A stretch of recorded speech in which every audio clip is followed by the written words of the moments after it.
Hi! Today we're going to read The Roses in My Carpet. And you can follow along in the book while I read.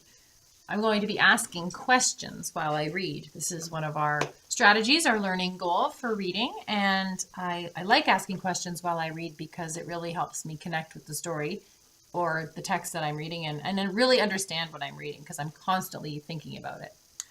So this book is called The Roses in My Carpet. It was written by Roxana Khan and Ronald Himmler. And right off the bat, I have a question. My question is, I wonder what the carpet will mean in the story. Is it an actual carpet in the story? Or is it just kind of an imaginary carpet that is included in the story? So we'll have to see.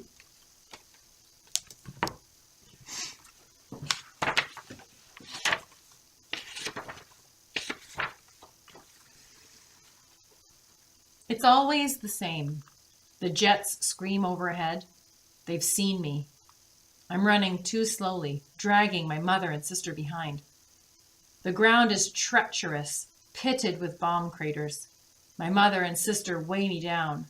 A direct hit. Just as I'm about to die, or sometimes just after, I awake.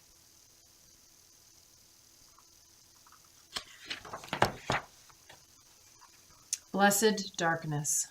A moment passes before I realize I am in our mud house in the refugee camp, safe. I hear the quiet breathing of my mother and sister nearby. A cock crows, and then the eerie cry of the muezzin calls me to prayer. Dawn. I might as well rise and fetch the water before there is a lineup at the well.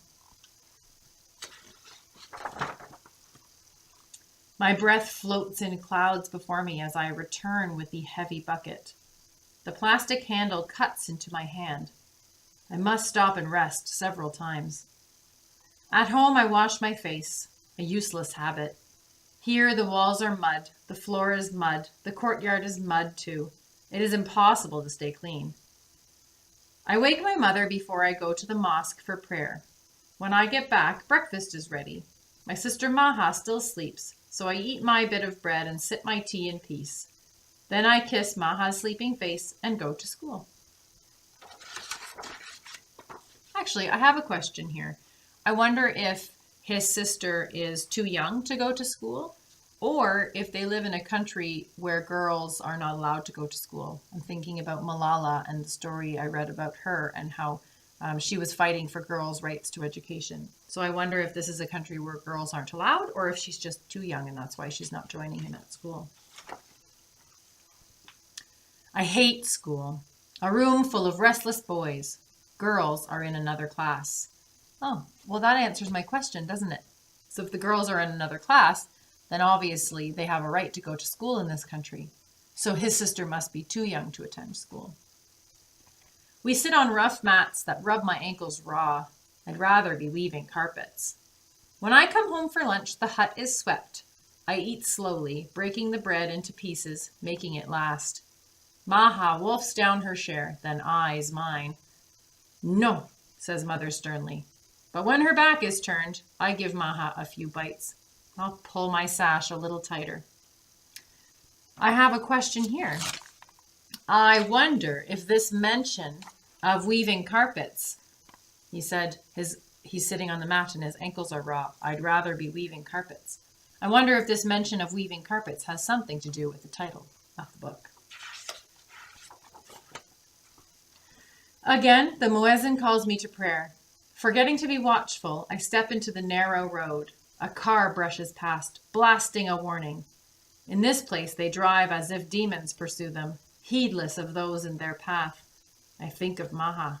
She at least is safe at home. After Zur prayer comes my favorite time of day. I go to practice my skill as a carpet weaver. When I am weaving, I can escape the jets, the nightmares, everything. As if with my fingers, I create a world the war cannot touch, a paradise like the one where my father is. My father was a farmer, at the mercy of weather or anyone who would steal his land and crops. But I will have a skill no one can take away. As long as I am strong and able, my family will never go hungry. First, I must practice. Someone far away makes my training possible.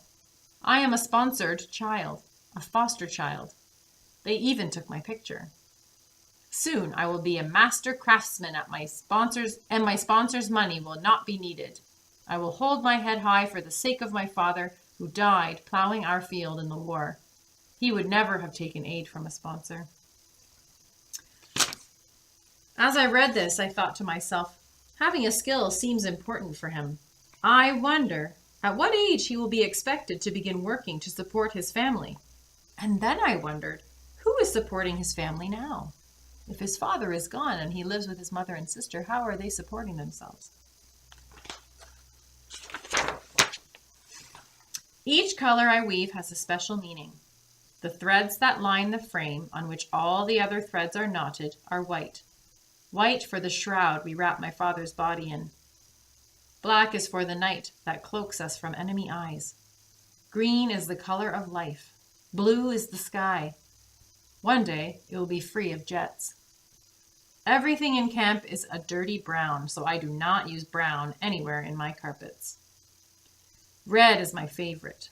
Red is the color of the blood of martyrs, but it is also the color of roses. I have never grown flowers. Every bit of land must yield food, so I make sure there are plenty of roses in my carpets. I wonder, what is a martyr?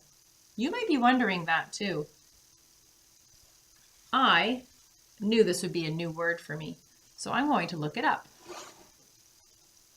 I'm going to look up the word martyr to figure out what it means. What does martyr mean? A martyr is a person who is killed because of their beliefs. So he obviously knows people who've been killed because of their beliefs, and that makes them a martyr.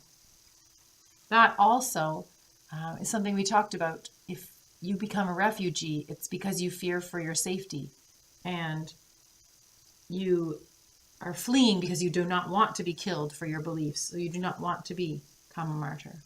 So that helps me to understand lots of things we've been reading about.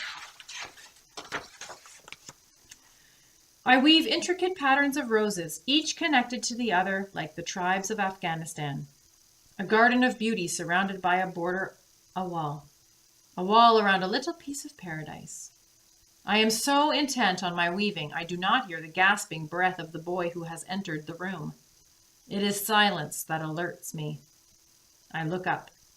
Everyone is staring at me. Something is terribly wrong. It's your sister. She's been hit by a truck. I leap to my feet and spill 1,000 threads on the floor. A friend says to leave them. He'll pick them up. I nod and run out the door. The runner tells me Maha is at the clinic. My mother is with her. They are operating, trying to save her legs. When I arrive, my mother is frantic, trying to reach Maha. People are holding her back. There is screaming. It's coming from me. My mother turns, her eyes wild, like when my father died. I must be strong. I must not cry. Gently, I take her aside, telling her she is in the way. She nods. My words sink in. She puts her head on my shoulder, and I see that I've grown. A strange time to notice such things. I tell my mother to go home and pray for Maha's safety. When there's news, I'll come. I don't have a question about this page, but I do notice that suddenly this young boy is having to take on a new role in his family. He's having to take on the role of father. He's noticing that he's getting taller. He's realizing he's growing up, and he's having to be very brave. I cannot just sit and wait. I pace. Then I take my own advice and pray. I pray for Maha and for my mother. Then I pray for my sponsor, who is paying for Maha's operation and doesn't know it. Afterward, I feel better. Finally, the doctor emerges from the doorway looking haggard. Good news. Maha will be all right. Her legs are broken, but she will be able to walk again. Not soon, but one day. Relief washes over me like a cool rain. I run home to tell my mother. She looks old. She weeps for joy. We have bread and water for supper. Mother rips the bread into 3 pieces before she remembers there are only 2 of us tonight. She gives me Maha's share. I give half of it back. In silence we eat. Every bite sticks to my throat. No amount of water helps. Exhausted, I lie down on the straw mat that is my bed. It is too quiet without Maha. I miss her terribly. For a long time I cannot sleep. When I finally do, I dream again of jets tearing the fabric of the sky. But this time, my mother and sister do not drag at me. They run with me and do not hold me back. While running, we find a space the size of a carpet where the bombs cannot touch us. Within that space, there are roses.